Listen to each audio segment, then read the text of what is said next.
Alright, now that we know how to move shapes around, our next step is to back that with something.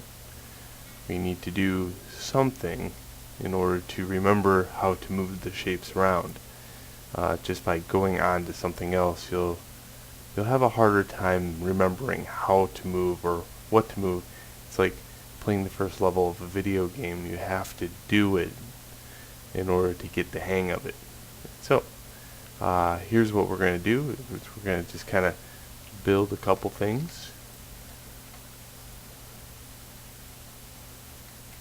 Okay, we can actually feel free to click and drag across the entire scene and hit delete by hitting delete on the keyboard and hitting delete.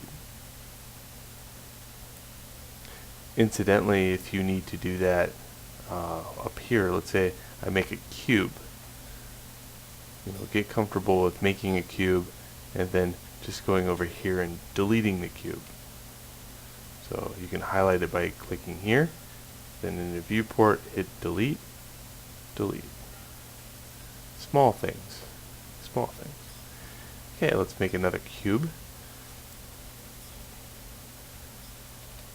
Hit R on the keyboard. Get used to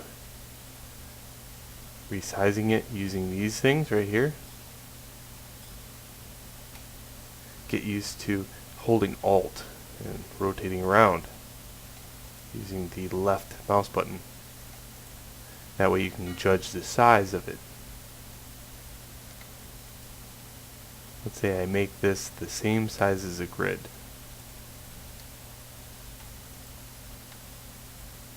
Okay, hit W. Here's another shortcut. Now this is Shift D, then right click. Shift D and right click means you've made a copy of the cube in the exact same place and you left it alone, and now if you move it, the original, you'll find your copy. So here's your copy. Again, get used to hitting R on the keyboard and being able to resize that new cube.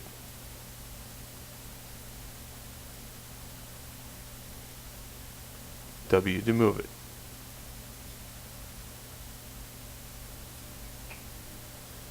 Okay, repeat that process. Shift D to duplicate, right click, move the new chunk over. Let's maybe make a sphere.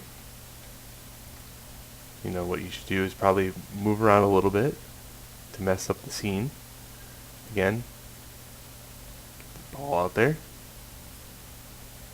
R to resize it. This time I'll resize it uniformly, and that's by the circle right here. See that white circle? That's what you click on. Click and drag. Put a torus out there. Hit W on the keyboard.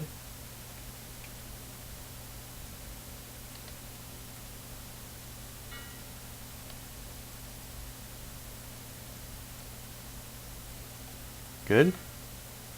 Now you've become at ease of being able to mass produce something and it be in the same location every time. So let's do this. Right click over here. That moved the cursor over there. So now what happens is if you go to make a cube, it is over there, not where it was. This is your locator, or your point at which new geometry comes into play. We use this a lot in modeling. I'll get more into it, but just know if you right click anywhere, it moves that. So when you make a new cube, that is your new home for the cube. Let's say you wanted the new home to be right about here. Well, all you do is go to Object, Snap, Cursor to Selected. Left click, and now when you make a cube, it's going to be right there.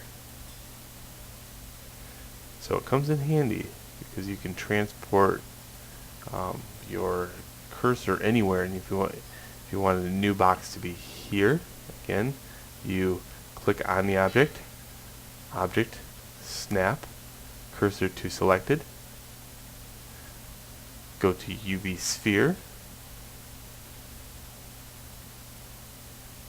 R on the keyboard, and size that up. You see how my menu went away there? Just hit that little plus and it comes back. There we go. Alright, so get used to that. Placing forms within the scene and then moving them around. Don't concentrate on anything. Don't concentrate on anything around you as far as modeling an alien or modeling a G.I. Joe guy or anything like that. Don't do that. Just move around forms. Stack them. Get used to placing them in the location. WER and Shift D to duplicate them if you need to. Alright, let's move to the next video.